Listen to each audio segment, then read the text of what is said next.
क्या है पंचकर्म? क्यों करवाना चाहिए पंचकर्म? क्या है इसके फायदे? आज इन्हीं सवालों के साथ मेरे साथ स्टूडियो में मौजूद है डॉक्टर रजनी गुप्ता, जो कि हमें पंचकर्म के फायदे बताएंगे। स्वागत है मैम आपका हमारे स्टूडियो में।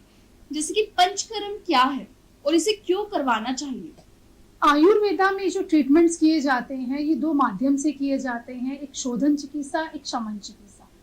पंचकर्म शोधन चिकित्सा का पार्ट है। अगर आपके शरीर में कोई भी बीमारी बन रही है या आपको लग रहा है कि वो बीमारी के सिम्टम्स, प्रेडोमिनेंट सिम्टम्स आपके शरीर में आ रहे हैं, तो उस बीमारी से को बढ़ने से बचाने के लिए आपको पंचकर्म की सहायता लेनी चाहिए। पंचकर्म से हम शरीर के विषाक्त तत्वों को, जिसको हम टॉक्सिन्स बोलते हैं, उसको शरीर से बाहर निकाला जाता है।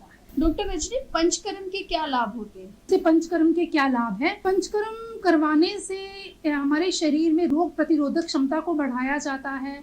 वमन, विरेचन, बस्ती, नस्यम, इन इलाज को लेने से आपके शरीर में जो भी बीमारी अभी बन रही है उसको वहीं पे आप रोक सकते हैं, ताकि वो बीमारी आगे ना बढ़े। हमारे शरीर में विषाक्त तत्वों को शरीर से बाहर निकाला जाता है। इसे नस्यम का ट्रीटमेंट दिया जाता है। ये यहाँ से ऊपर जितनी भी बीमारी हैं, अगर आपको हेडेक रहता है, कान की परेशानी है, साइनोसाइटिस की प्रॉब्लम है, नेजल की प्रॉब्लम है, डिप्रेशन में अगर आप जा रहे हो, तो नस्यम की चिकित्सा लेने से आप इतने भाव को अपने रिजुविनेट कर सकते हैं। इसी तरह अगर आपको पेट से संबंधित बीमारियां रहती हैं, तो विरेचन चिकित्सा की सहायता से आप एसिडिटी, गैस की प्रॉब्लम को, पेट में अफारा होना या बार बार लूज मोशन आना, कई बार कॉन्स्टिपेशन की दिक्कत होना, आईबीएस की प्रॉब्लम्स हो जाना, या कई बार हम देखते हैं पेशेंट कंप्लेन करते हैं कि आप कुछ भी सुबह खाते हैं और उसके बाद आपका पेट फूल जाता है। तो इन सब बीमारियों से बचने के लिए आपको लगातार विरेचन की चिकित्सा लेनी चाहिए, ताकि आपको इसमें मेडिसिन को खिला के लूज मोशन करवाते हैं, जिससे हमारे शरीर में पैदा होने वाले इंटेस्टाइन्स के अंदर जितने भी टॉक्सिन्स हैं ये रिमूव होते हैं। अच्छे बैक्टीरिया हमारे इंटेस्टाइन्स में डेवलप होते हैं, पाचन शक्ति इंप्रूव होगी, जो भी हम खाना खाएंगे वो इजीली एब्जॉर्ब होना शुरू हो जाए। तो पंचकर्म के माध्यम से हम अपनी बॉडी को संपूर्ण फिट कर सकते हैं। ये जो पंचकर्म का पूरा प्रोसीजर है, इसका इलाज कैसे किया जाता है? पंचकर्म के माध्यम में सबसे पहले तो हम पेशेंट को 5 to 7 डेज कुछ खाने की दवाइयाँ देंगे, जिससे उनके पाचन शक्ति को इम्प्रूव किया जाता है। उसके बाद अगर हमने वमन प्लान करना है तो घृत पान करवाया जाता है। 4 to 5 डेज तक उसको मेडिकेटेड घी दिया जाता है। उसके बाद उसको पूरी बॉडी पे ऑयलिंग लगा के मसाज, स्टीम दी जाती है। फिर लूज मोशन करवाए जाते हैं और या फिर वॉमिटिंग करवाई जाती है। सो ये पूरा प्रोसीजर रहता है। या तो हम वॉमिटिंग के माध्यम से बीमारी को शरीर से बाहर निकालते हैं, या लूज मोशन के माध्यम से शरीर से बीमारी को बाहर निकालते हैं, या इसके अलावा बस्ती का जो ट्रीटमेंट दिया जाता है उसमें लेटरिन के रास्ते से दवाइयाँ डाली जाती हैं, जिसमें हमारे मेडिकेटेड ऑयल्स आते हैं या कषायम आते हैं, जो बस्ती के माध्यम से पेशेंट को दिया जाता है। और जिससे अपान वायु अगर विशेषण हो रहा है, आपको लोअर एब्डोमेन में कोई प्रॉब्लम है, या आपका यूरिन होल्ड होता है, इनफर्टिलिटी की प्रॉब्लम्स हैं, तो बस्ती के माध्यम से इसका इलाज किया जाता है। इसके अलावा पंचकर्म में नस्यम का ट्रीटमेंट दिया जाता है, वो सीरा वैद्य किया जाता है।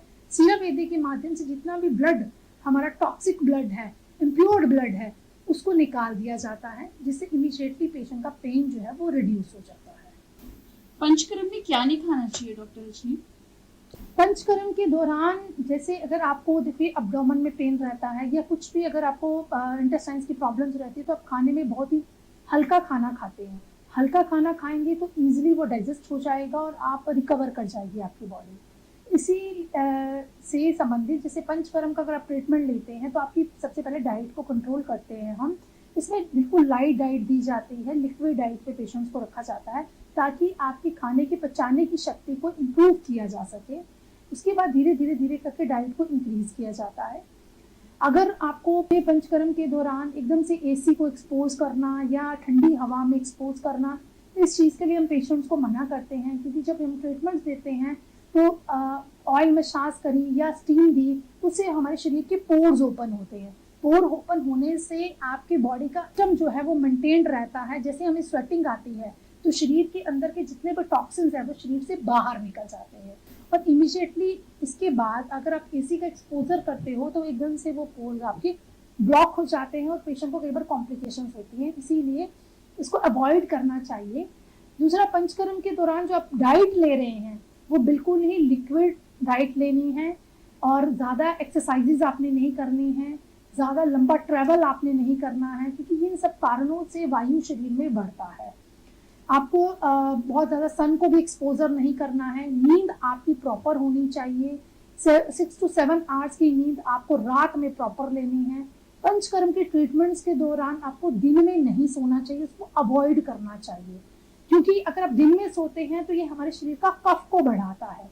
अभी वो गर्मी का सीजन है, गर्मियों में आप जीवन स्वपन कर सकते हो, दिन में सो सकते हो, बट इसके ग्रीष्म काल के अलावा किसी भी सीजन में हमें दिन में सोना नहीं चाहिए, रात की नींद आपको प्रॉपर लेनी चाहिए। संध्या मेडिसिटी की जैसे कि सभी क्लिनिक है उन पर पंचकर्म की जो सुविधा है वो दी जा रही है, तो इसको किस प्रकार कोई भी इसका लाभ उठाना चाहे तो किस प्रकार आपसे संपर्क करें? अगर आपको शारीरिक संबंधित कोई भी बीमारी है तो नीचे दिए गए नंबर्स पे आप कांटेक्ट करके हमारी टीम से बात कर सकते हैं, हमारे स्पेशलिस्ट डॉक्टर से बात कर सकते हैं। ऑनलाइन के माध्यम से भी हम आपकी वीडियो कॉलिंग के माध्यम से भी हमारे डॉक्टर्स आपकी बीमारी को सुनेंगे, समझेंगे, और जो नियर बाय सेंटर है उसको आप विजिट करके भी अपना ट्रीटमेंट ले सकते हैं। पंचकर्म के कुछ ट्रीटमेंट्स जो हैं वो डॉक्टर्स आपको घर पे भी एडवाइस कर सकते हैं, जैसे मर्श नस्यम है, नाक में दवाई डालना है, या अगर आपको कोई पेन हो रहा है तो ऑयल मसाज किस तरीके से करनी है, पीछू को कैसे कर सकते हैं, गॉज पीस में तेल को भिगो के कैसे लगाया जा सकता है, लेप कैसे लगाया जा सकता है, या शीरो पीछू करना है तो वो कैसे किया जा सकता है। कुछ थेरेपीज जो है पंचकर्म की घर बैठे भी की जा सकती है, वो आप डॉक्टर के इंस्ट्रक्शन के अकॉर्डिंग अपनी बीमारी के बारे में डिस्कस करके उसको समझ के अपने घर पे भी उसको कुछ प्रैक्टिस कर सकते हैं।